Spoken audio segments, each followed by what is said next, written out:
Bueno, solo quería hacer algunas aclaraciones sobre lo que vimos del tipo de cambio. ¿Se recuerdan que nos quedamos en las distintas regímenes cambiarios? Hablamos de que uno es el tipo de cambio fijo, ¿sí? Otro era el tipo de cambio flexible, digamos son los dos extremos. Uno es donde el gobierno dice este va a ser el tipo de cambio, otro es donde dice que sea el mercado el que lo determine, y hay unos intermedios en donde lo que se le llama es un tipo de intervención moderada, ¿sí? Ahí se le llama flotación sucia, tiene bastantes nombres, pero solo para que quedara claro el punto, en una gráfica, ustedes vieron las gráficas de las curvas de oferta y demanda, ¿cierto? Entonces, si uno ve en esta gráfica, en el caso del mercado de dólares, la demanda de dólares está constituida por los importadores, la salida de capitales y las expectativas. ¿Qué son las expectativas?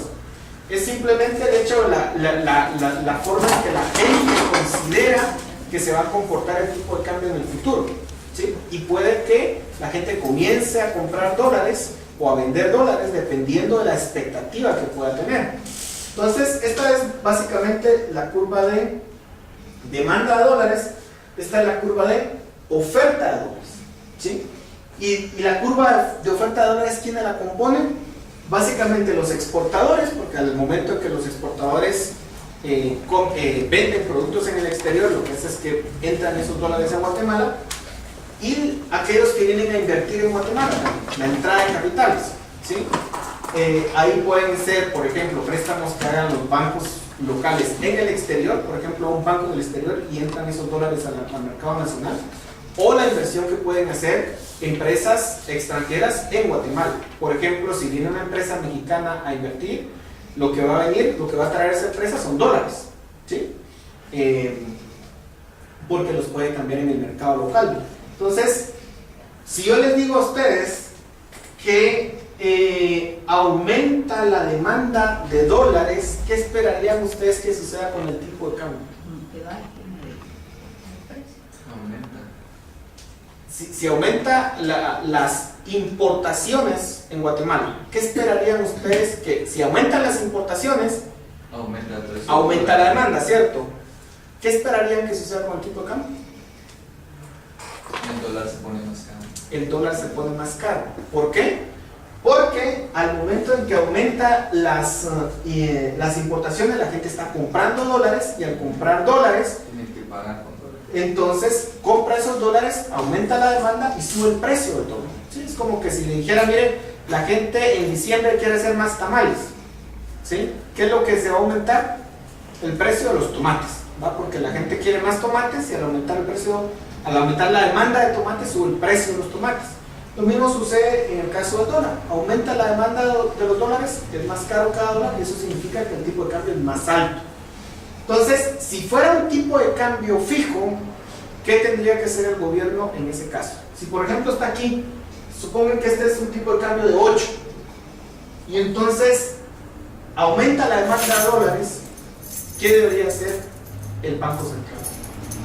Conseguir más dólares para suplir la demanda. Exactamente. Lo que tendría que hacer es conseguir más dólares, meter dólares al mercado, de tal forma que el tipo de cambio vuelva a su curso original, o a donde estaba antes. Eso no le conviene, digamos, al gobierno, ¿no?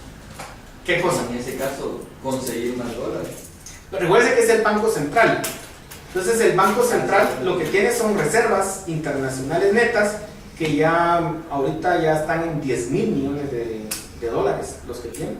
Entonces echa mano de esos 10,000 millones y lo que hace es sacarlos al mercado, parte de esos 10,000 millones, y con eso hace que el tipo de cambio regrese a donde estaba antes, ¿sí? Entonces, si se dan cuenta, el tipo de cambio fijo requiere que el Banco de Guatemala esté, o el Banco Central, cualquiera sea, esté interviniendo en el mercado cambiario, comprando dólares o vendiendo dólares, dependiendo de cuál sea el movimiento. Porque siempre y cuando tenga reservas no hay problema, digamos. Pero ¿qué pasa si las reservas se terminan? ¿Qué fue lo que sucedió en Guatemala? Que lo comentamos la clase pasada. que en el caso de Guatemala todo el mundo estaba demandando dólares, ¿sí? Y lo que pasó fue que el Banco Central metía dólares, pero no eran suficientes, volvía a subir, metía dólares, y lo que sucedió eventualmente se le terminaron las reservas, y lo que tuvo que hacer es endeudarse en el exterior. Entonces trajo dólares, pero también se le terminaron, y finalmente comprendió que lo mejor que podía hacer era liberar el tipo de cambio, pero el costo sí fue que, yo les comenté la vez pasada, que el Banco Central pasó pagando esa deuda por muchos años, ¿verdad? Porque se había endeudado en dólares para satisfacer la demanda local de dólares. Entonces solo se lo quería poner en términos de oferta y demanda de dólares con esta gráfica. Claro, si es un tipo de cambio fijo y aumenta, por ejemplo, la demanda de dólares, no pasa nada. El tipo de cambio va a subir, ahí se va a quedar, ¿sí? Eventualmente ese tipo de cambio alto va a hacer que las exportaciones sean más competitivas y posiblemente aumenten las exportaciones, ¿sí? En el corto plazo, pero en mediano plazo, perdón. Pero digamos no pasa nada. El Banco Central en ese caso no hace nada, ¿sí? Solo quería hacerles esa observación previa. Pero bueno, no sé si tienen alguna duda. Si quieren, entremos al tema que nos toca el día de hoy, que es política fiscal. En primer lugar, ¿qué es el Estado? Me imagino que ustedes ya habrán hecho alguna reflexión en algún otro momento, pero yo simplemente lo quería poner acá, una definición. El Estado es aquella organización en la sociedad que intenta mantener un monopolio sobre el uso de la fuerza y la violencia en determinada área territorial, y en particular el Estado es la única organización que obtiene sus ingresos no a través de contribuciones voluntarias o el pago por servicios prestados, sino a través de la coerción. ¿Sí? Entonces, digamos, esa es una definición del Estado. Obviamente, este Estado le asignamos ciertas funciones, y dependiendo de las funciones que le asignamos, así va a ser la cantidad de impuestos que nos va a cobrar, ¿sí? Pero cuando uno ve el Estado en función del presupuesto, lo que tenemos que ver son básicamente tres aspectos: ingresos, gastos y el resultado de la interacción de esas dos variables, que puede ser un déficit o un superávit fiscal. Veamos primero la parte de los ingresos. La mayor parte de los ingresos de un Estado se obtienen a través de impuestos, como lo decía la definición ahí. Vamos a ver que hay estados que lo quieren financiar a través de emisión monetaria, como ya vimos, ¿sí? Pero eso lo discutimos en la clase anterior. Pero los impuestos, que son los que financian la mayor parte de un presupuesto, básicamente pueden tener dos finalidades. Uno, sostener el gobierno de acuerdo a las funciones que desempeña, y decir, bien, yo voy a poner los impuestos para financiar el gobierno, ¿sí? Esa es una función, una finalidad. O dos, puede tener objetivos económicos o sociales determinados. Por ejemplo, si se busca desmotivar el consumo del tabaco, por ejemplo. Ustedes saben que desde los años 80 hay toda una guerra declarada al tabaco. ¿Y cuál ha sido una de las herramientas que han utilizado los gobiernos para que la gente ya no fume? Es ponerle impuestos altos al tabaco, ¿sí? A los cigarros. En el caso de Guatemala, tiene impuestos, pues no son tan altos como los que pueden tener en Estados Unidos, por ejemplo, ¿sí? Pueden ser impuestos bastante altos, incluso en algunos casos el valor de un cigarro puede ser que hasta el 50% sean puros impuestos. ¿Y por qué? Porque quieren hacer que ese producto sea más caro con tal de que la gente fume menos. Lo mismo puede suceder con el licor, que la gente, si ustedes vean el producto que ustedes no quieren que la gente consuma, pónganle un impuesto, ¿sí? ¿Y por qué va a suceder eso? Porque al poner el impuesto, ¿qué es lo que va a pasar? Es que ese producto va a ser más caro, y al ser más caro, menos gente lo va a comprar, ¿sí? Entonces, dense en cuenta que los impuestos pueden tener objetivos más allá de simplemente financiar al Estado. Pueden tener objetivos económicos o sociales. En este caso, lo que queremos es que la gente no consuma cigarros. ¿Por qué? Porque se considera que es malo para la salud. En fin, ¿es eso bueno o malo? lo podemos discutir en otra oportunidad, ¿sí? Al final de cuentas, obviamente ahí se está interfiriendo con la elección de las personas, ¿sí? La gente quiere fumar y sabe que va a morirse, bueno, esa es la... Cada quien lo decide, ¿verdad? Porque el gobierno tiene que venir y decirle a la gente, mire, si usted fuma, pues tiene muchos, ¿cómo le llaman? Tiene una alta probabilidad de que le dé cáncer de pulmón, entonces... Los hospitales no pueden cubrir. Claro, cuando los servicios de salud son públicos, a quien le va a ir a pegar esa es otra de las justificaciones, porque mire, es que si la gente fuma, después el servicio público lo tiene que atender y eso causa un costo mayor para los contribuyentes. Entonces lo que se tiene que hacer es que ese impuesto que se le pone al cigarro va a ir a financiar los servicios de salud para las personas. Bueno, es otra forma de verlo. Digamos, uno puede, no es motivo del día de hoy, pero claro, uno puede hablar una discusión sobre eso. La segunda opción es la protección de ciertas industrias, por ejemplo los aranceles. Un arancel es simplemente lo que se le cobra a un producto por entrar al territorio nacional, y ese arancel puede tener la finalidad de proteger cierta industria. Eso fue muy común en el caso de América Latina en los años 60 y 70, cuando la CEPAL lo que quería era industrializar América Latina. ¿Y cómo lo quería industrializar? Es decir, miren, lo que pasa es que es muy difícil que las industrias de América Latina compitan con las industrias a nivel internacional. Entonces lo que vamos a hacer es que vamos a crear mercados internos en los cuales nosotros vamos a comerciar entre nosotros, pero vamos a vedar el ingreso de productos que vengan del exterior. Y digamos, a través de esa política industrial que se llamó en ese entonces, pues se protegieron ciertas industrias con la idea de que tenían que llegar a cierto nivel de maduración, y que al llegar a cierto nivel de maduración se le quitaba esa protección y iba a ser capaz de competir en los mercados internacionales. Esa era la teoría. Claro, estamos en un mundo globalizado en el cual esto está pasado de moda, ¿verdad? Hoy lo que creemos es en el libre intercambio, que las industrias, digamos, sean competitivas. Una de las propuestas que hacía Donald Trump, por ejemplo, en la reciente campaña, es precisamente esto: volver a la guerra comercial, en donde yo pongo aranceles con tal de proteger a mi industria local. Eso va en contra de la corriente de los últimos 60 años a nivel mundial. Y lo que hemos tenido es una mayor globalización y, de hecho, la reducción de las barreras al comercio, ya sean arancelarias o fitosanitarias, ¿sí? Entonces, obviamente esas son ideas que se hicieron en el pasado, pero que tenían cierta lógica. Hoy estamos en la era de los tratados comerciales, y en el caso de Guatemala prácticamente hemos venido desmantelando todo lo que se armó en los años 60 y 70, ¿sí? Pero existió, digamos, en su contexto histórico. Y la tercera es la redistribución de la riqueza. La tercera es, miren, a mí en realidad con los impuestos no solamente me interesa financiar el gobierno, sino además me interesa redistribuir la riqueza. De tal forma que yo puedo poner impuestos que se llaman progresivos, que es lo que vamos a ver a continuación.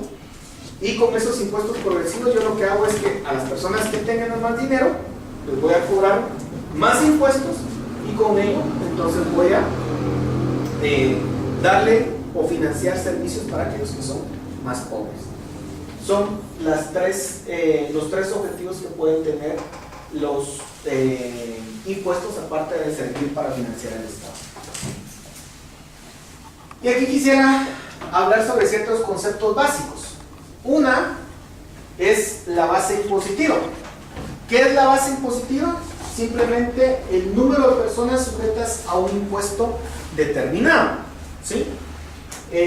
Ustedes saben que en el caso de Guatemala hay más o menos casi 7 millones de trabajadores o personas que forman parte de la fuerza laboral de la PEA, población económicamente activa.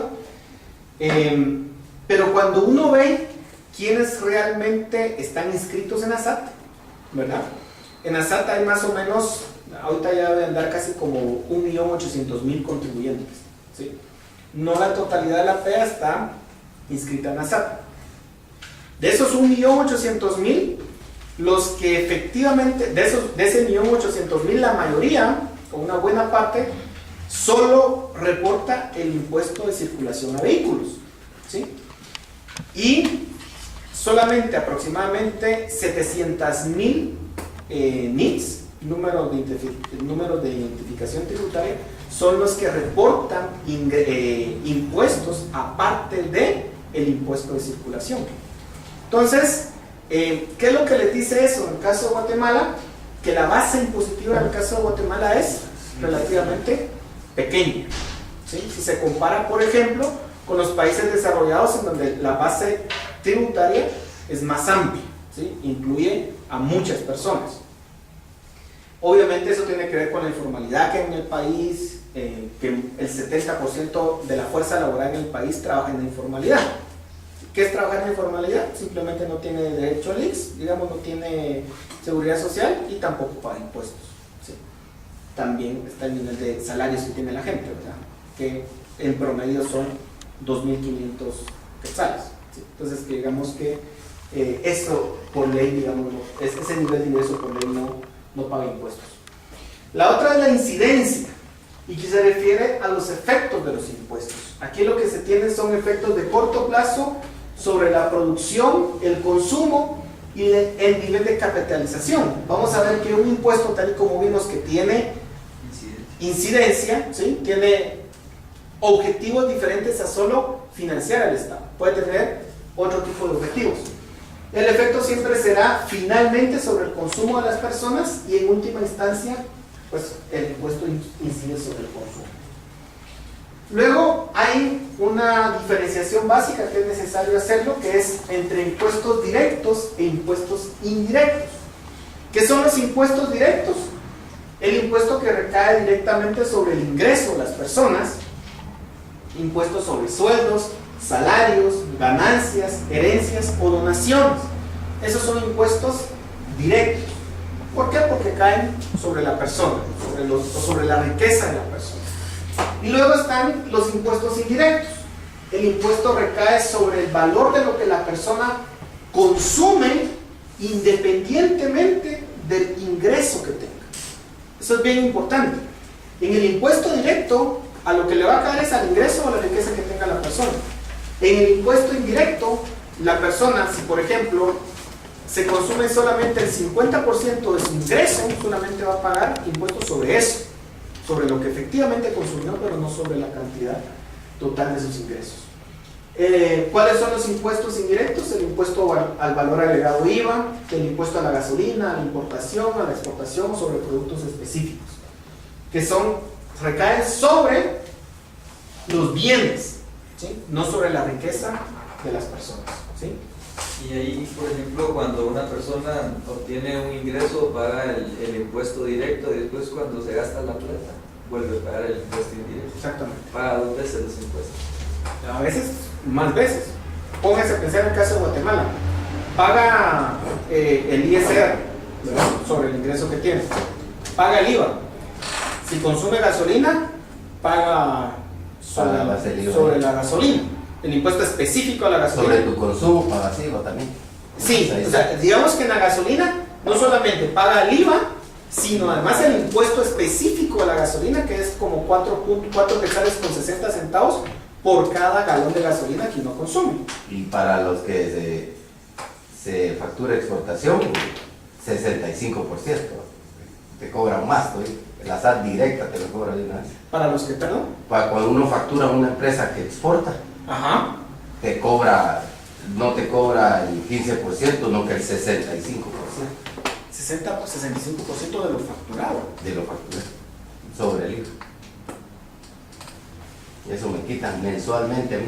Y directo, nada, que si yo quiero de una vez con las constancias de una O vez. sea, el 65% Más, del IVA. más la 65. constancia del ISR. El 65% de lo que le tocaría pagar de IVA. Sí. Ah, ok, sí, eso sí. Es que pensé que sobre el total de lo que Una facturaba. factura Sí. una factura de 16,000 quetzales, te venís pagando 2,300, 2,400 a la SAT o sea, directa. de una vez se lo De una requieren. vez. Sí, claro. Aparte de eso, tengo que presentar mis facturas de consumo, pago IVA también sobre Exactamente. el Sí. como y tiene un IVA por cobrar y pico sobre una facturita. Sí, efectivamente. De una vez se lo retienen. Sí, de una vez. Sí, efectivamente. Claro, y que solo comiencen a hacer cuentas, ¿verdad? Porque además, si compran cemento, pues también un impuesto al cemento. Si compran bebidas, también un impuesto a las bebidas. Si fuman, también hay impuesto a los cigarros. Entonces, digamos, vayan sumando y vamos. Y dicen que no pagamos impuestos en Guatemala, ¿no? Sí, eso es lo que Pero es la clase media la que mantiene el país. Eso vamos a ver precisamente algunas cifras que desmitifican eso, ¿verdad? Entonces, digamos, ahí hagamos la lista de todos los impuestos que tenemos que pagar. ¿A qué se refiere la neutralidad en el caso de un impuesto? Se refiere al efecto que tiene un impuesto sobre la estructura de precios relativos y por consiguiente sobre la asignación de recursos. Un impuesto, cuando decimos que un impuesto es neutro, lo que estamos diciendo es que no afecta la asignación de recursos en una sociedad. Si un impuesto no tiene neutralidad, lo que estamos diciendo es que está afectando la asignación de recursos. Por ejemplo, si el impuesto a la gasolina, específico a la gasolina, ¿afecta o no la asignación de recursos? ¿Qué creen ustedes?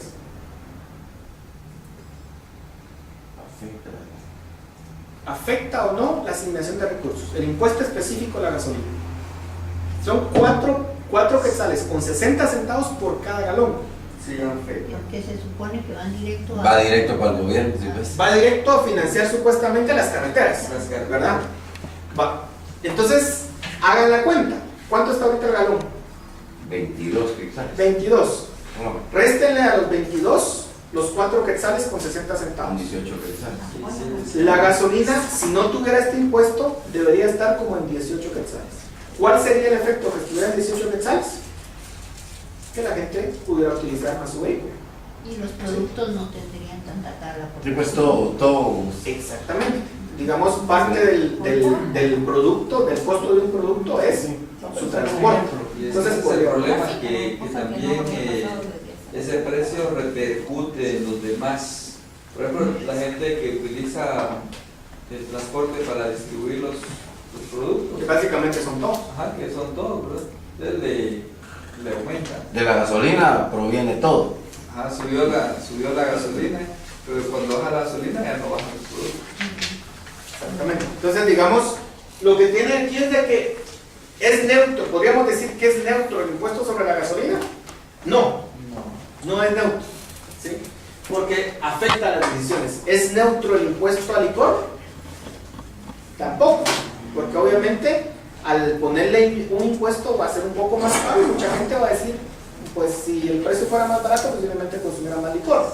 Sí, es decir, El licor es bien bajo el impuesto aquí. Sí, es bajo. No Bajo es como en otros también. países. Sí, Porque ponerle una cajetilla de cigarros en México, Marlboro aquí, que me cuesta 23. Allá en México la compré en 68. Sí, es lo que les digo.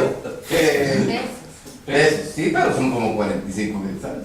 Sí, Sí. efectivamente. Ahora, ningún impuesto, esto es importante. Fíjense que ningún impuesto es totalmente neutral. Cualquier impuesto que ustedes piensen, en cualquiera, va a tener un efecto sobre la asignación de recursos. La idea es buscar impuestos que afectan lo menos posible las decisiones de la persona, ya sea la decisión de compra de las personas, compra, consumo, o la decisión de ocio, trabajo. Vamos a ver que eso puede, un impuesto, por ejemplo el ISR, afecta la decisión entre el ocio y el trabajo, podría afectarlo. ¿Sí? Si yo sé que me van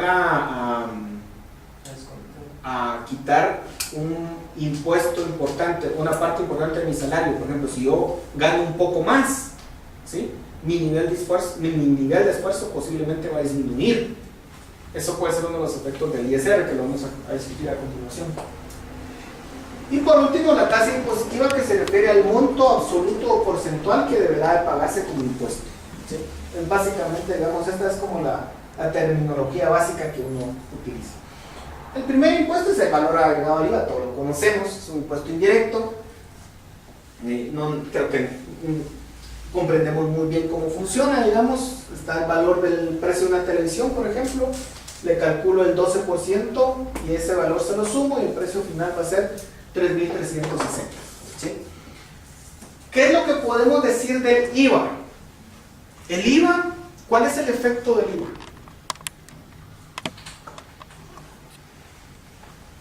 Fíjense que el IVA es considerado uno de los impuestos más neutros que existen. ¿Por qué? Porque cuando usted compra paga el IVA, pero cuando lo vende también. Si yo les También lo pregunto, cobras. si yo les pregunto a ustedes, claro, ustedes tienen un IVA por cobrar y un IVA por pagar, salvo que ustedes sean consumidores finales, ¿verdad? Pero por ejemplo, si yo les digo a ustedes, ¿afecta el IVA su decisión de ahorro y ustedes de ahorrar? No, de comprar. Tal vez. Posiblemente de comprar.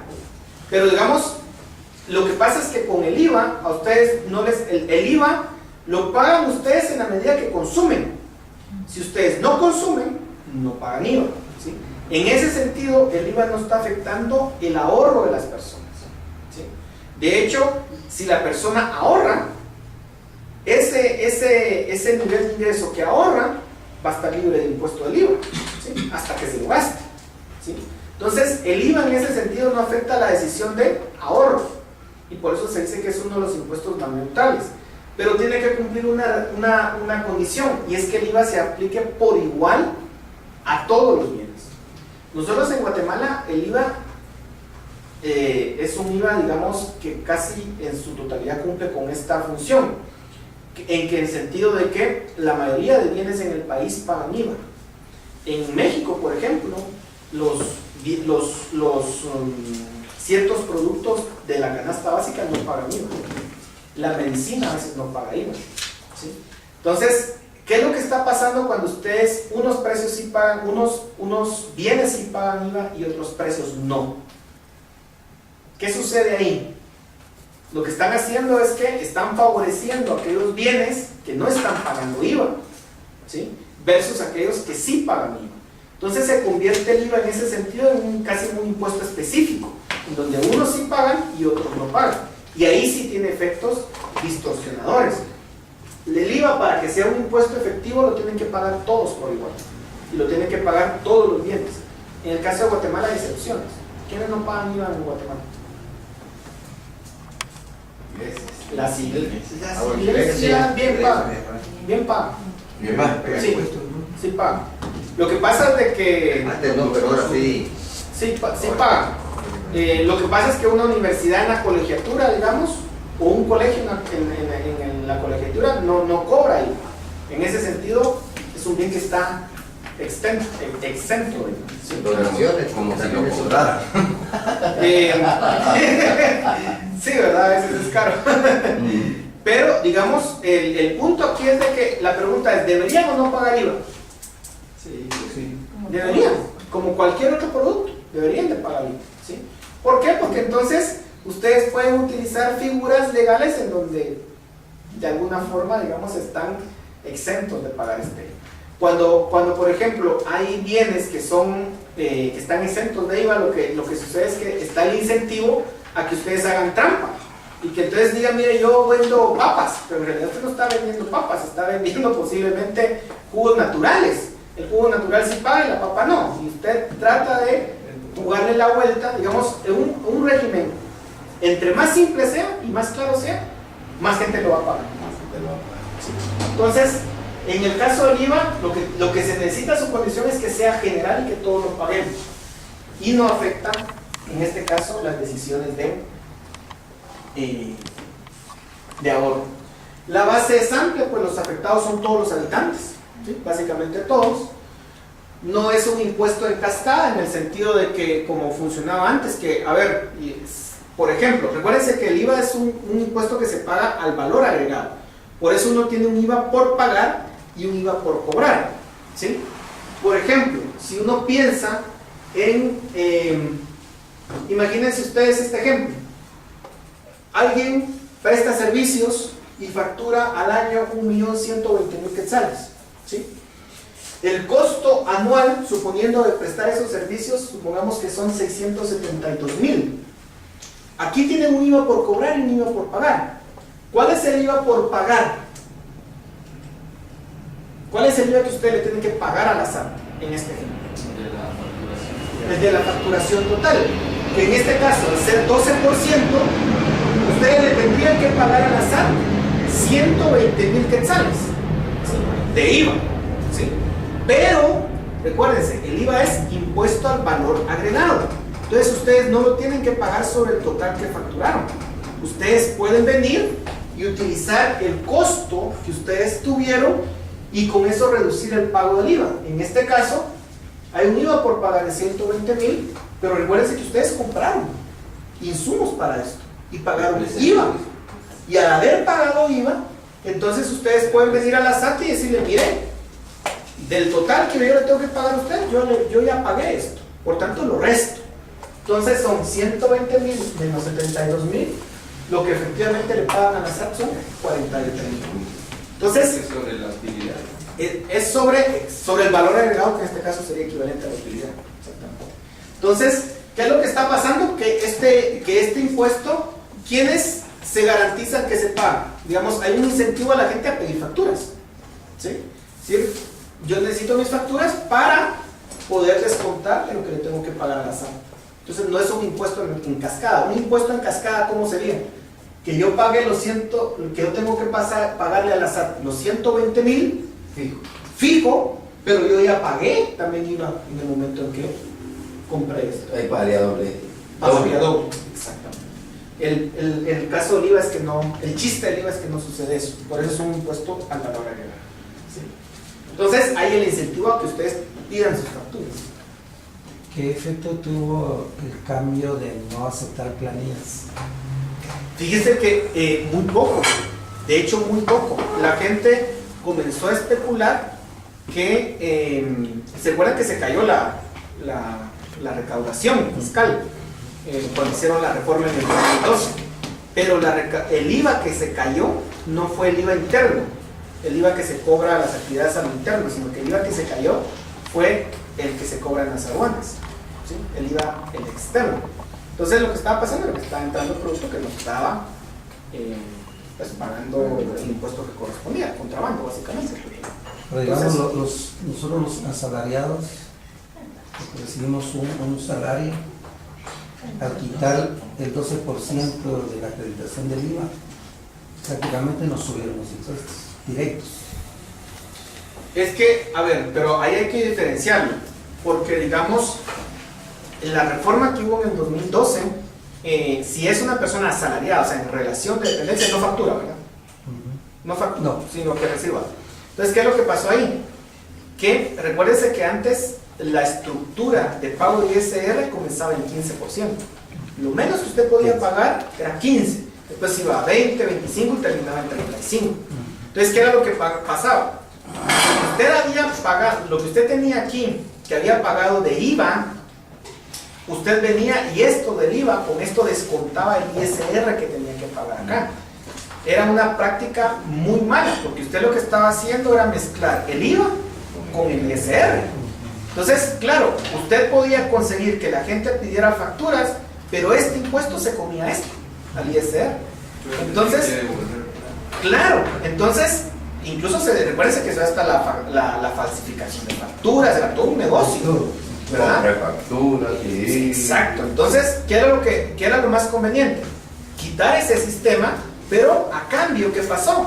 Redujeron las tasas del ISR. Entonces, en vez de ser 15, 20, 25, 35, ahora quedaron solamente dos, 5% y 7%. Entonces, cuando uno hace el cálculo efectivo, que yo lo tuve que hacer por una cuestión, en realidad fue una reducción de impuestos. Es un mito, y la gente lo repite, es un mito que la reforma del 2012 afectó a los asalariados. De hecho, los benefició. Y además, lo que hizo fue aumentar de 48 a 60,000 el mínimo vital. Entonces, digamos que sí fue Fue una matemática mala para recaudar los impuestos. Mire, yo creo que fue bueno para quitar las Nosotros planillas. no salimos Para el ganando gobierno. con el ISR. Para el gobierno sí, porque claro, lo que pasó fue que quitó esto, pero redujo tanto el ISR que entonces ya no compensó, ¿verdad? Posiblemente si el propósito era recaudar ISR, tendría que haber dejado la tasa tal vez en un 10%. Para los que facturamos, sí, el ISR, si nos No, rayamos. el ISR Ahí quedamos. Depende de lo que factures, ¿es el 5 o el 7? Sí, pero fíjese que ahora lo que pasa es que sigue habiendo una distorsión todavía en el caso de Guatemala. Porque, por ejemplo, póngase un asalariado que gana 150,000, lo voy a poner en 200,000 quetzales al año. Por ejemplo, un asalariado que gana eso. Un asalariado que gana eso, recuérdese que va a tener en primer lugar 14 sueldos, ¿verdad? Y no va a pagar ningún impuesto sobre bono 14 y aguinaldo, ¿verdad? Y ahí ya le está dando ventaja al asalariado, ¿sí? Además, ese asalariado va a poder descontar de la base imponible de la cual va a pagar impuestos, no facturas, porque eso ya se quitó. No, vamos a poder un mínimo vital que es de 48,000 quetzales, ¿sí? Que dice, mire, 48,000 quetzales, résteselos, usted no va a pagar sobre eso. Ahí es otra ganancia. Otra ganancia. Entonces, la tasa efectiva que paga un asalariado es menor que la tasa efectiva que paga alguien que factura. Sí. Entonces, de hecho, hasta ahí hay una distorsión que no debería existir, porque al mismo nivel de ingreso debería pagar exactamente lo mismo. Pero existen todos esos beneficios, sí, para el asalariado que, digamos, de alguna forma sí distorsionan. Es lo que se le llama en términos fiscales un gasto fiscal. ¿Qué es un gasto fiscal? Es todo lo que deja de percibir el gobierno por tener tratos diferenciados entre dos personas que reciben el mismo ingreso. Ese gasto fiscal se bajó bastante cuando se hizo la reforma del 2012, porque todo este tema de facturas se quitó. El gasto fiscal en ese entonces era más o menos de 15,000 millones de quetzales. Era lo que dejaba de percibir el gobierno por todo el tema de las planillas de la SAP. ¿Sí? Pero yo creo que perdió también el gobierno, porque Sí, perdió. digamos ahora una reforma muy quiere factura, a mí no me sirve, no me da nada, te digo yo, pero mi obligación debería pedir factura para que las empresas paguen sus impuestos. Sí, lo que sí es que le digo es que a pesar de ese cambio, fíjese que no se cayó el IVA interno. La gente, por alguna razón, siguió pidiendo la factura, número uno, porque tal vez ya se acostumbró, y dos, recuerde que hay facturas que son electrónicas, que ya no hay forma, ¿verdad? O sea, muchos negocios en Guatemala es automático. Entonces, ya no lo pueden evadir tan fácilmente. Entonces, eso sí es importante que lo tomemos en cuenta.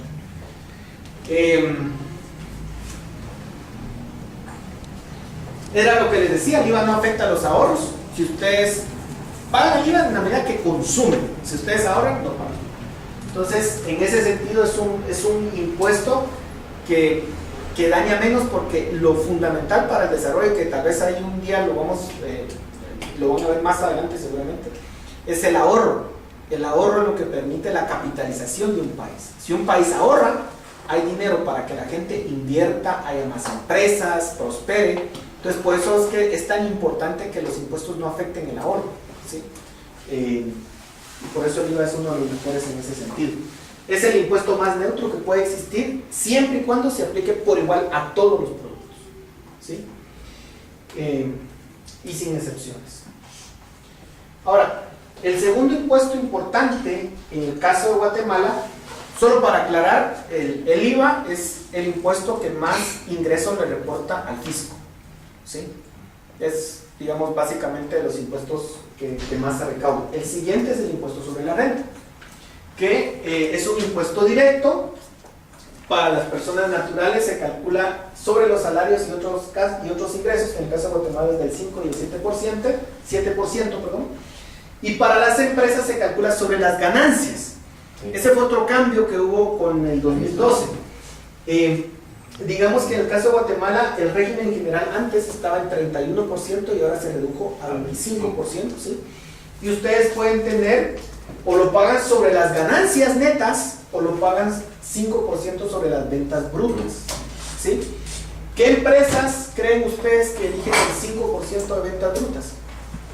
¿Y qué empresas elijan el 25% sobre las ganancias? Son distintas, ¿sí? Las ventas brutas es el total de las ventas, ¿sí? No estoy considerando mi costo. Puede ser que yo, por decirles algo, venda 100 millones de dólares, ¿sí? Esas son mis ventas brutas, pero puede ser que mis costos sean 105 millones de dólares. Y en ese caso, tuve pérdidas en vez de ganancias. ¿Sí? ¿Quiénes son entonces cuáles son las empresas que prefieren estar en el 5%? Aquellas empresas que tienen márgenes de ganancias muy amplios. ¿Sí? Márgenes de ganancias arriba del 5%. Por ejemplo, pueden ser empresas que su margen de ganancias sea un 15%, un 20%. Y les conviene en ese caso pagar el 5% sobre sus ventas brutas. ¿Por qué? Porque si se ponen en el 25%, tienen que pagar básicamente un cuarto de las ganancias que tuvieron. ¿Sí? Entonces, tenemos esos dos sistemas, las empresas que son que tienen altas márgenes de ganancia o rentabilidad, es como el 5%, y las que tienen bajo margen de ganancia. Por ejemplo, hay empresas que el margen de ganancia es 3% sobre las ventas brutas. 3%. Y lo que necesitan es vender mucho. Volumen, exactamente. Pero su margen es 3%. Ellos eligen el 25%. Si eligieran el 5%, están aniquilados. El 25 es el régimen general. Ese es el régimen general. Y ustedes pues pueden, la ley también tiene ciertas restricciones, ¿verdad? Ustedes no se pueden cambiar en un mismo año fiscal del 25 al 5%. Hay que esperar el año. Tienen que esperar el año, y que recuerdo que con el cambio del 2012, si no estoy mal, creo que tienen que estar como 2 años o 3 años para que ustedes no vayan cambiándose un año sí, un año no, un año sí, un año no, porque eso sería... Pero no sería, digamos, más sano tanto para uno como para el otro, dejar automático, porque por ejemplo una persona que tiene un margen del 3% y va a pagar el 5% va a tener pérdida. Automático. Entonces automáticamente que el sistema lo cambie al otro régimen. No se puede, porque digamos, a ver, ¿quiénes se escogen estar en el 5%? Recuerde que esto es, digamos que si usted va a la SAT y se inscribe, automáticamente lo inscriben en el 25%. Así que pero así como yo que soy en el régimen general, yo, depende de la cantidad que factura la factura esa, yo no tengo fijo el 5. Usted paga está en el de 25%. Sí, el régimen general. Entonces, hay empresas exportadoras que me cobran el 5 ISR o el 7. Yo no estoy fijo. Ya la SAT automáticamente, como dice él, me quita. Yo en veces hago cuentas del 5% al ISR y la mentira me quitan el 7. En veces hago cuentas del 7 y me quitan el 5. Pero como eso no es, digamos, en el total, sino que eso es por una factura. Entonces, como ahí le dan una retención, cuando ya va a pagar esa retención, se la cobra en el 25%. Depende, es que fíjese que yo no sé realmente en qué régimen está, pero digamos, yo tengo la impresión que usted está en el régimen general estoy. El régimen Sí. general. Pero usted está Pero es como usted- comerciante individual. Exacto, eso le iba a decir. ¿Te manda? Como comerciante individual. Sí. Ah, está. Esa es la Ese es razón. el segundo bullet. ¿Ven? Sí, es mire, usted está aquí. Arriba. Usted está como prestador de servicios, pero usted está entre el 5 y el 7. Sí, Acá. ahí estoy. Eso es lo que pasa. No está aquí. No está en este régimen. Está aquí. Pero lo que pasa es que, claro, Por un impuesto directo de una vez. porque seguramente su factura es sujeto a retención definitiva. Sí, Sí, por eso. ahí está. Ahí está. Ahí no hay forma de que Pero usted tal se vez le libre. conviene pasarse. Dependiendo de su margen de utilidad. Porque si usted, por ejemplo, póngale, por decirle algo, que usted, para pasarse al 25%, usted debería tener altos costos. Por ejemplo, no sé cuánto factura, esto no me lo voy a inventar, pero usted facturará 1 millón. Si usted factura 1 millón y tiene que pagar, pero póngale que sus costos son, por decirle algo, 300,000 y factura 1 millón y sus costos son 300,000. Si usted está en este régimen, ¿cuánto va a pagar? No, si está en este régimen, el que está ahí, póngale 70,000 quetzales, a lo más, 70,000. Si usted se pasa al del 25%, usted tendría que pagar 1 millón menos 300,000, 700,000. Esa es su ganancia. Entonces ahora calcule el 25% de Sobre 700.000. 700. Entonces, ¿cuánto es eso? 185. 185.000. No le Entonces conviene. también Sí, digamos, quien está en el 25% es que tiene muchos costos muy altos y márgenes pequeños. Ahora, dado que este impuesto afecta directamente los ingresos, para pagar a las personas tienen que sacrificar su consumo o su ahorro. O sea, al quitarle a uno un 25% de su salario o un 7%, no le están preguntando a uno, mire, ¿usted para qué utilizar esto? No, se lo quitan. Y al quitárselo, ¿qué creen que sacrifica primero la persona? ¿Su consumo o su ahorro? Su ahorro. ¿Por qué? Porque la gente no quiere sacrificar su consumo. Entonces, ¿qué es lo que le está quitando? Cuando el gobierno pone el ISR, básicamente lo que se está comiendo es el ahorro de la gente, o el potencial ahorro de las personas. Y por eso el ISR se tiene efectos bien importantes sobre el nivel de capitalización que tiene un país. Y déjenme hacer una aclaración acá. Ustedes escuchan que los organismos internacionales y todo dicen, mire, es que en Guatemala se paga ahí poco ISR y el ISR hay que subirlo y entonces pongamos más ISR. Hay organismos internacionales y locales también que dicen paguemos más ISR. Ahora, hay que recordar que el ISR es un impuesto que se creó y que lo pagaron los países que hoy son desarrollados cuando ya eran desarrollados. ¿Sí? En Estados Unidos hubo un primer intento de poner el ISR en 1860. ¿Sí? Imagínense, 1860, recuérdense que en Estados Unidos estaba en la pujanza de la revolución industrial, ¿sí? Y estuvo solamente como 5 años y lo quitaron. ¿Cuándo apareció el ISR de nuevo en Estados Unidos? Hasta principios del siglo XX, cuando Estados Unidos ya era una potencia mundial, ya estaba totalmente industrializado. Claro, hoy en día esos países que ya son desarrollados quieren venir a nuestros países y decirnos, nosotros pagamos mucho ISR. Pues claro, si usted ya es un país desarrollado y aguanta eso, pero vienen a nuestros países queriéndonos decir, ustedes paguen el mismo ISR que nosotros pagamos. No, un momento, consideren el momento de desarrollo que nosotros estamos. Nosotros lo que necesitamos es ahorro e inversión, y usted al recetarnos que tengamos un impuesto de ISR, lo que está haciendo es comerse los ahorros y la posibilidad de inversión. Entonces el ISR sí es de los impuestos más dañinos que pueden existir. Lo que deberíamos de tener son, lo ideal sería eliminarlo, pero políticamente es casi imposible, es imposible. Pero tal vez sí puede crecer esa idea de aumentar, digamos, el impuesto sobre la renta, pero primero hay que dar una muestra por ejemplo, de los servicios para motivar a la gente Sí. a probar Ahora, ese tipo de... aquí hay que hacer dos diferencias. Uno, impuesto a las empresas e impuesto a las personas. La tasa del 25% que pagan las empresas, las que están en ese régimen, ese 25% es más alto que el impuesto que pagan las empresas en 17 de los 34 países de la OECD. ¿Saben ustedes qué es la OECD? La OECD es la Organización de Cooperación Económica, algo así quiere decir que lo que es la aglutinación de 34 de los países más ricos del mundo. Básicamente es un club de países ricos. Y la tasa del 25% que pagan las empresas en Guatemala es superior a 17 de esos 34 países. Entonces, a ver, si ustedes tienen una tasa de ese tipo y ustedes me dicen, mire, suba más el impuesto, disculpen, porque empresa va a invertir acá, si puede invertir, por ejemplo, en los países nórdicos, en Finlandia, en Noruega, en Suecia, en todos esos países que mucha gente dice, mira, los países nórdicos son nuestro ideal porque son países socialistas. Bueno, está bien, pongamos los impuestos que pagan las empresas ahí.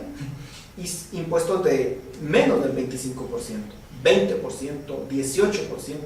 Incluso pagamos más que en países como, se me olvidó el nombre, Irlanda. ¿Saben cuál es la tasa de impuestos sobre la renta que pagan las empresas en Irlanda? Un 12%. 12%. La mitad de lo que se paga en Guatemala. Entonces, ojo, cuando decimos aumentamos el ISR a las empresas, cuidado. ¿Sí? Siempre me pregunto por qué dicen muchas veces que aquí no pagamos suficiente IVA. pero aquí es 12%. ¿Verdad? Porque en los Estados Unidos es 7%, en unos estados es 6%, o sea, varía, ¿verdad? Según el estado. Pero hay muchos de los estados que es 7% el impuesto que uno paga en el supermercado o por cosas que compra, ¿verdad? No sé por qué es la diferencia. Bueno, en el IVA yo sí les puedo decir que en el caso al menos de América Latina, sí tenemos un IVA que es relativamente bajo. El promedio en América Latina es como el 15% de IVA. Por ejemplo, en Chile es 18%. En Argentina, si no estoy mal, es 20%. El IVA, digamos, sí es relativamente bajo en Guatemala, pero de nuevo, la propuesta sería aumentar el IVA. Yo me opondría al principio porque creería Pero que... ellos no tienen el ISR. Bien, tienen ISR. También. Pero sí les devuelven a ellos impuestos cada año ¿A quiénes? en los estados. Sí. Dependiendo, pero no mezclan el IVA con el ISR, ¿verdad? Le devuelven impuestos por ejemplo, la cantidad de hijos que tiene, por el nivel de ingreso que tiene, si por ejemplo la persona tiene cierta discapacidad, pero tiene que ser, pero son impuestos directos, es impuesto de ISR, el IVA es aparte, o sea, esa mezcla que nosotros hacíamos de IVA y ISR, solo aquí existía, por eso el FMI decía, miren, pero los que ustedes tienen es una aberración, y por eso lo quitamos, pues no lo mezclan, ¿verdad? Lo que les quiero decir es que en el caso del impuesto a las empresas en Guatemala, el ISR es bastante alto. El impuesto del ISR a las personas sí es relativamente bajo. ¿Sí? Pero claro, ustedes me van a decir, subamos el impuesto del ISR a las personas con los niveles tan bajos que tenemos de capitalización. De nuevo, yo creo que es una mala idea. Si nos vamos a la historia económica, con la fase de desarrollo que tiene Guatemala, lo más conveniente no sería no tener ISR, pues, ¿verdad? Pero es difícil, ¿verdad? Usted políticamente eso nunca se lo van a comprar. Entonces lo que tiene que hacer es posiblemente buscar tener una tasa de ISR que sea lo más competitiva posible. Si estamos con una tasa de ISR por encima de 17 de los países más ricos del mundo, de pronto deberíamos de bajar el ISR a las empresas de 25 a 15, por ejemplo. Y posiblemente con eso logremos que más empresas vengan a Guatemala. Entonces, eso podría ser una. Luego, el otro tema con el ISR es que en la mayoría de los casos es progresivo. O sea, no solamente grava los ingresos de las personas, sino además es progresivo. Entonces, ¿qué significa eso? Que ustedes, en la medida que ganan más le quitan. Y claro, lástima que aquí no hay un pizarrón para hacer el ejercicio, pero por ejemplo hay en ciertos países incluso la tasa máxima de ISR es 50%. Eso no significa que le quiten el 50% de su salario, sino que significa, por ejemplo, me voy a poner un ejemplo cualquiera. Si gana, por ejemplo en Estados Unidos, si gana una persona $20,000 al año, va a pagar, por decirles algo, el 10%. Si gana $30,000, entonces va a pagar 10% sobre los primeros 20,000 y 30% sobre los otros 10. Ya me confundí, como no lo estoy escribiendo, no sé, les había dicho que la primera pagaba 10%, ¿verdad? 10% sobre los primeros 20, ok. Y en la siguiente, por ejemplo, asumamos que si gana 30,000, entonces va a tener que pagar 15%. Pero va a pagar 15% solo sobre la diferencia entre 30 y 20. Son impuestos que le llaman marginales crecientes. Y si, por ejemplo, la persona gana 50,000, entonces paga 10,000 sobre los primeros 20, 15 sobre la diferencia entre 30, y asumamos que le incrementan ahora a 20% sobre la diferencia entre los 50 y los 30, y así. Y puede llegar que la tasa marginal más alta sea 50%. Que diga, por ejemplo, la persona que gana más de $60,000, más de 5 millones va a pagar 50% sobre lo que gane más de 5 millones. Son impuestos realmente altos. ¿Qué creen que hace la gente? Hay gente que en estos países lo que hace es que se cambia de nacionalidad. Hay gente que llega a cambiarse de nacionalidad con tal de no pagar impuestos. Sí, hay un famoso actor en Francia que ustedes no sé si vieron la versión de Los Miserables la versión de Los Miserables en francés. La versión francesa de Los Miserables es la cosa. Yo no hablo francés, o sea, me refiero a que es la versión del cine francés de Los Miserables. Ahí él sale, se llama Depardieu. Pero bueno, se enojó porque pagaba muchos impuestos y se cambió de nacionalidad. Ya no es francés, sino que se cambió a otro de los países ahí mismos de Europa, pero que pagan menos impuestos. Entonces, ¿cuál ha sido la tendencia a nivel mundial en el impuesto sobre la renta desde los años 80? ¿Qué creen que hizo la gente? El punto máximo de impuestos que pagaban en los países desarrollados llegó en los años 70. Y lo que pasó fue que después de la Segunda Guerra Mundial, pues todos los países tenían que financiar su recuperación y comenzaron a poner impuestos bastante altos. ¿Qué creen que pasó, que hizo que estos impuestos sobre la renta comenzaran a descender desde los años 80 hasta la época, hasta hoy? La tendencia a nivel mundial con el ISR fue no solamente a reducir tasas, ¿sí?, sino a que fuera menos progresiva. ¿Qué creen ustedes que hizo que Europa, que Estados Unidos, que los países desarrollados hicieran eso? Porque la gente ya no quería trabajar más. Por ejemplo, había una persona que me decía en Suecia, yo no voy a ir así a pies, no solo manicure, sino que como otras cosas, porque entonces le quitan, o sea, le quitan igual más, exactamente, o menos, algo así. Que puede ser no que esa persona, por ejemplo, imagínense que hacía un esfuerzo extra. Ajá. Y entonces cambiaba de categoría. En vez de ganar $18,000 al año, iba a ganar $21,000. Eso iba a hacer que cambiara el régimen y que tuviera que pagar más impuestos. O sea, el ingreso extra que obtenía no compensaba el cambio marginal mayor de impuesto que tenía que pagar. Ese es uno. Y dos, todas las empresas, al ver que en Europa estaba esa situación de altos impuestos y en Estados Unidos, ¿a dónde se fueron? A China y a Asia.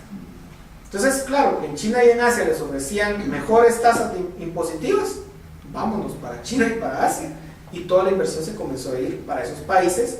Y entonces estos países crecieron, básicamente con empresas gringas y europeas, que se fueron a establecer ahí por cuestión de costos de mano de obra, por cuestión de pago de impuestos, y la inversión y muchos puestos de trabajo se comenzaron a perder en Estados Unidos y en Europa.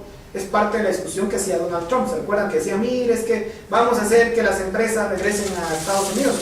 Y parte de su propuesta era reducir la tasa de ISR que pagan las empresas en Estados Unidos. Entonces, digamos, la política fiscal importa. Ese es el punto. Importa para el desarrollo. Por ejemplo, solo quiero leer esto. Si el impuesto sobre el ingreso es de 25%, esto es bien importante, hagan cuentas. Las personas trabajan los primeros 3 meses del año solo para el gobierno. Ojo con eso. ¿Verdad? Si es 25% y una persona obviamente tiene todo su ingreso anual, va a pagar al final 1/4 de su ingreso al Estado. Y eso significa pasar los primeros 3 meses básicamente para el gobierno.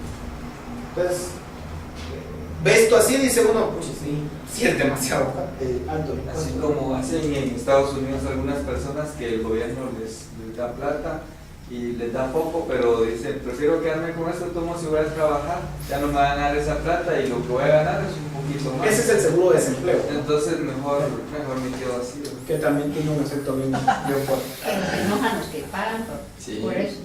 Porque dicen, por ejemplo, algunas personas dicen, bueno, yo no puedo ir a Disney, a los parques tanto, y viene alguien a quien el gobierno le paga, le ayuda mucho, y le paga escuela y todo, y sí puede venir a Disney a cada rato, y encima le dan desayunan con las princesas, cosas así que las personas de ahí mismo no podían hacer, porque a otras que viven más lejos el gobierno entonces se enojan. Por supuesto. El otro son los impuestos al comercio exterior, que son los aranceles. Básicamente, aquí el efecto es muy evidente. Digamos, tener un arancel representa ingresos para el gobierno, pero impide que el consumidor tenga opciones de consumo. ¿Por qué? Porque el arancel hace más caro el producto exterior respecto al interior. En el caso de Guatemala, afortunadamente, hemos ido básicamente desmantelando a través del tiempo todo el sistema de aranceles con todos los tratados de libre comercio que hemos hecho con Estados Unidos, con Europa, con Perú, si no estoy mal, no sé si ya se firmó eso. Pero hemos hecho diversos tratados de libre comercio y hemos venido bajando nuestros aranceles. Y hoy, si ustedes se dan cuenta, históricamente, los aranceles cada vez pesan menos dentro de los ingresos fiscales del gobierno. ¿Sí? Y eso se debe a que hemos venido bajando los aranceles en la dirección correcta de, digamos, promover el libre comercio y que las personas tengan opciones de elegir qué quieren consumir. Eso es lo que nos hace competitivos. ¿Sí? ¿Y eso del Tratado de Libre Comercio realmente tuvo algún efecto en que Fiscales. bajaran las cosas? Que me acuerdo era que hubo mucha bulla, ¿verdad? Hace unos cuantos años, más de 10 tal vez, con el Tratado de Libre Comercio, que todo iba a bajar y que se importaban una televisión ya no iba a ser tan caro, pero yo no sé si hubo alguna mejoría para el pueblo de Guatemala, digamos. Yo creería que sí. Digamos, lo que básicamente tenemos tuvo dos efectos. Recuérdense, no solamente que entraran más productos a Guatemala, sino que también productos guatemaltecos entraran con mayor facilidad a Estados Unidos. Y ciertamente yo creo que ciertas exportaciones sí se lograron incrementarse. Digamos, nuestro nivel de comercio con Estados Unidos pues se ha mantenido, se ha profundizado en algunos casos, en otros no, pero en algunos casos sí. Y yo creo que sí ha representado para el consumidor mayores opciones. Comparémonos Guatemala hoy, Guatemala hace los años 90, las opciones de productos que teníamos. Hoy en día es una cantidad enorme.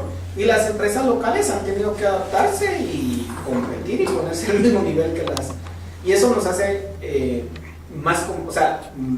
pone presión a las empresas locales para que se vuelvan más competitivas y eventualmente también salgan del país a competir también en los mercados internacionales. La apertura económica es clave, digamos, para el desarrollo de un país. Lo experimentaron en su momento los... Sí, dio resultado. Yo creería que sí. Sí, yo creo que... Imagínate cómo subiera el precio del pollo, ¿right? Con estos cuates, si no hubiera entrado el pollo Tyson con Alfonso Portillo. Solo ahí. Ya lo compraron ellos, pero si no hubiera entrado el pollo, tuviera 20 pesos la libra. Son mercados distintos, pero es un medio ejemplo. Son mercados distintos, ¿verdad? La gente pide mercado, le gusta el pollo fresco. Sí, solo ahí, por lo menos algo. Yo solo al ver el tamaño no quiero que lo Tyson. tienen agarrado. Yo solo al ver el tamaño no quiero Tyson, es más grande, pero cuesta que agarre sabor. Si no, pues, pero es un ejemplo, yo solo le quedaba un ejemplo. Sí, Pero bueno. Y así con algunos productos, ¿no? sí. El cemento. Luego está el impuesto a la propiedad o la tierra, es el impuesto Terminan comprando. que es básicamente el impuesto a los edificios, a la tierra, ¿sí? Propiedad. A la propiedad es un impuesto que también tiene sus efectos, ¿verdad? Puede incluso ser confiscatorio eventualmente. En algunos países, si ustedes no pagan el impuesto correspondiente, el gobierno puede confiscárselos, lo cual es, imagínense, el patrimonio que se puede construir en toda una vida, el gobierno se lo puede quedar porque no se pagó el impuesto que correspondía. Estos son de los impuestos, podríamos decir, legendarios, ¿verdad? Son impuestos que han existido a lo largo de la historia, pero no por eso dejan de tener un efecto, o pueden tener un efecto dañino sobre las personas. Me quedan 15 minutos y quisiera solamente hablar un poquito sobre esto que se llama la curva de Laffer. ¿Qué es la curva de Laffer? Todos aquí se recordarán de Ronald Reagan, que en su momento inició una reforma fiscal en Estados Unidos precisamente reduciendo muchos impuestos. Y mucho de su filosofía, de lo que llevó a cabo, se debió a un asesor de apellido Laffer que tenía esta tesis. ¿Y cuál era su tesis? Su tesis, fíjense que en esta gráfica, en esta parte de aquí, lo que ustedes tienen es la tasa impositiva, es decir, el 5%, el 10%, el 20%, el 40%, lo que el gobierno dice que porcentualmente ustedes tienen que pagar. Entonces aquí está. En este eje lo que ustedes tienen es la recaudación del gobierno. ¿Cuál era la tesis de este economista? Lo que él decía es, mire, si usted como gobierno pone una tasa de impuestos de 0, ¿cuánto va a recaudar? 0, ¿verdad? Pero en la medida en que usted comienza a subir el impuesto, comienza a subir la recaudación. 5%, 10%, 15%, 20%.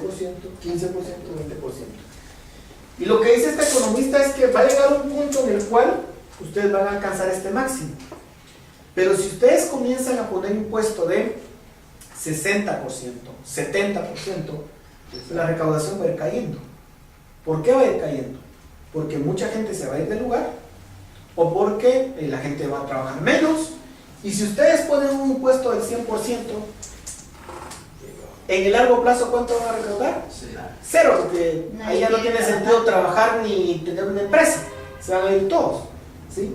Entonces lo que dice este economista es bien interesante con esta gráfica, porque en primer lugar lo que dice es que si ustedes están colocados en este punto de la curva grande, si ustedes quieren obtener más ingresos, ¿qué tienen que hacer? ¿Subir impuestos o bajar impuestos?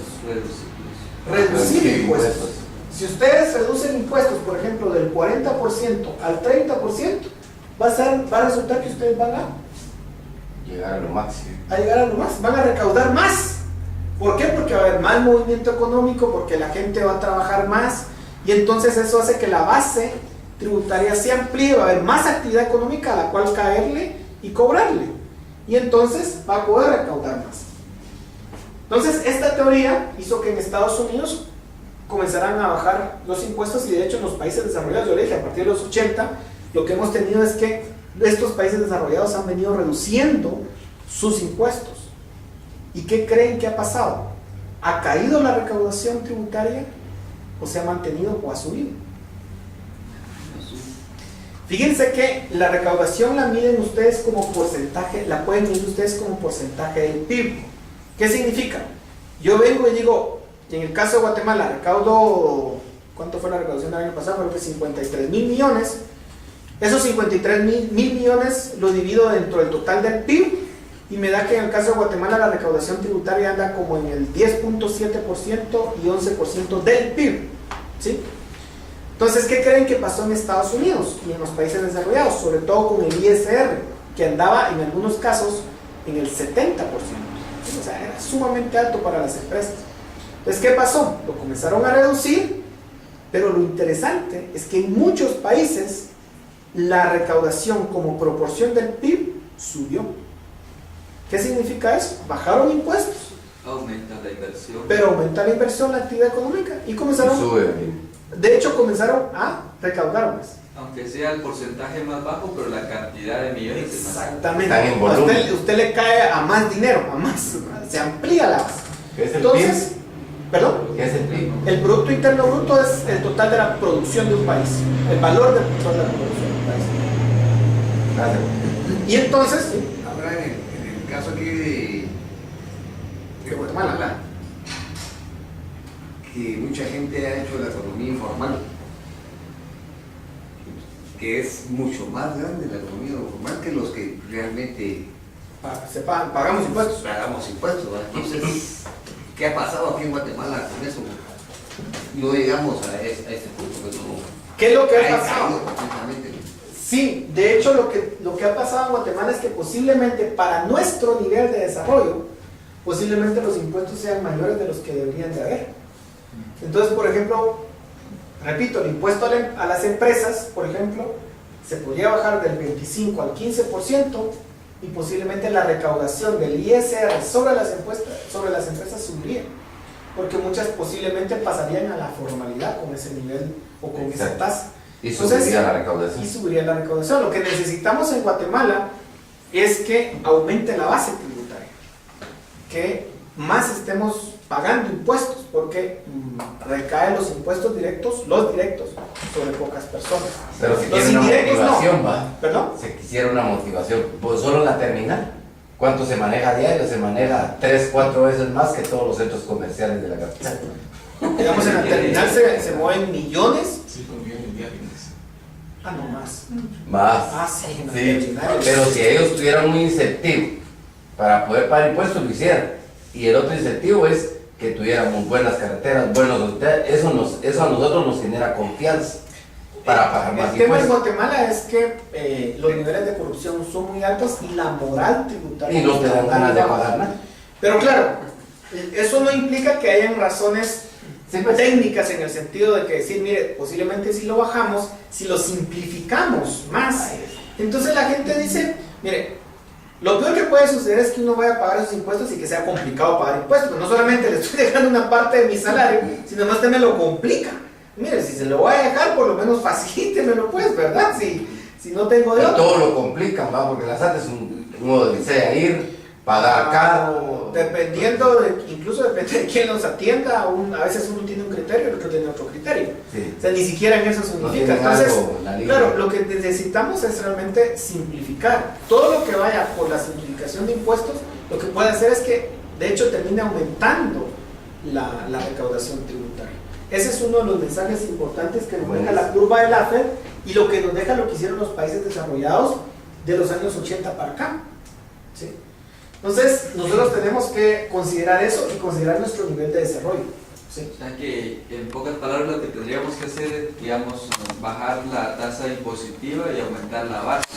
Pero hay que calcular cuál es ese punto, ¿verdad? Sí, claro. El punto para no bajarla mucho y ver cuánto se agrega. Sí. Tiene que haber un punto de Tiene que equilibrio ahí, ver, ¿verdad? por supuesto. Lo que yo sí creo es que con los niveles de informalidad que existen en el país, seguramente la legislación tributaria es demasiado complicada para los niveles de desarrollo que tenemos en el país, ¿verdad? Y lo que tendríamos que hacer es, número uno, simplificarlo, y número dos, yo sí creo que deberíamos de tener una SAT más potente en donde todos paguemos. Lo que no se vale es que unos paguen y otros no. Eso no se vale. O sea, todos tendríamos que estar pagando. Porque miren, a ver, la famosa frase de Benjamin Franklin que decía, dos cosas hay inevitables en el mundo, en la vida: la muerte